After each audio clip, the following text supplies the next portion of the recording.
নমস্কার বন্ধুরা, অনুর খাবার ঘরে সবাইকে স্বাগত। আজ নিয়ে এসেছি চিংড়ি মাছের ভাপা করব বলে চিংড়ি মাছ নিয়েছি, আলু নিয়েছি। অনেকে পেঁয়াজ দেয়, অনেকে দেয় না, আমি পেঁয়াজ দিয়ে করবো আজকে। আর কাঁচা লঙ্কা নিয়েছি, নুন, হলুদ আর সর্ষের তেল। এই হচ্ছে আজকে উপকরণ।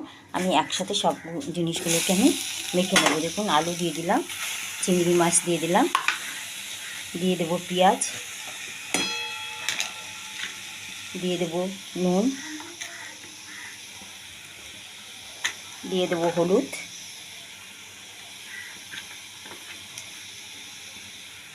পরিমাণ মতো হলুদ, আর দিয়ে দিচ্ছি আমি সর্ষের তেল। দেখুন, একটু বেশি করে সর্ষের তেল দেব। আর দিয়ে দেব আমি ভালো করে মেখে আমি ফিরে আসছি। দেখুন দেখুন বন্ধুরা, আমি সব সর্ষেও দিয়ে দিলাম। এই যে সর্ষে বাটা দিয়ে আমি পুরো জিনিসটাকে মেখে নিয়ে তারপরে আরেকটু সর্ষের তেল দেবো, দিয়েছি একটু, আর একটু দিয়ে আমি বসিয়ে দেব।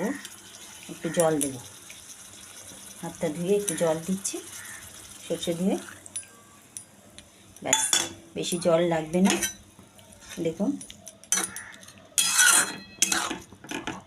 আর বেশি হলুদও দিলাম না, একটু লাইট করলাম, ভাপাতে হবে, খুব বেশি হলুদ দিচ্ছি না। দেখুন, এইভাবে আর একটু সর্ষের তেল দিয়ে আমি বসিয়ে দেবো জিনিসটা।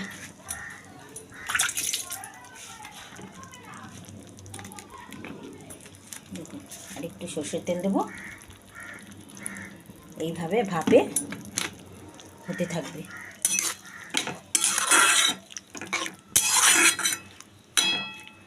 দশ মিনিট আমি ভাপে রেখে দেবো, একদম সিম আঁচ করে, একটু মিডিয়াম আঁচ করে রেখে দেবো।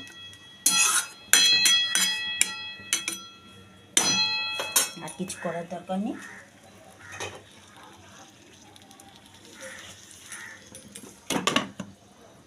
দশ মিনিট ঢেকে আমি রেখে দিচ্ছি।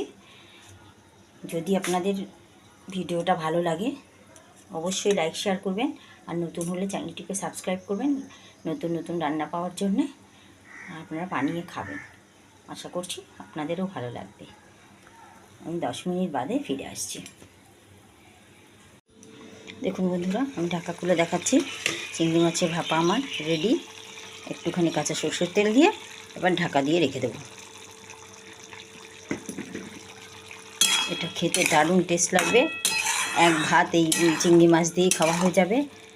আশা করছি আপনাদেরও ভালো লাগছে। দেখুন, হয়ে গেছে পুরো। একটু আলু দিয়েছি, আমরা আলু খেতে ভালোবাসি, আলু দিয়েছি। আলু অপশনাল, যদি ইচ্ছে হয় দেবেন, না ইচ্ছে হয় না দেবেন, কিন্তু আপনারা এইভাবে বানিয়ে একবার খেয়ে দেখবেন।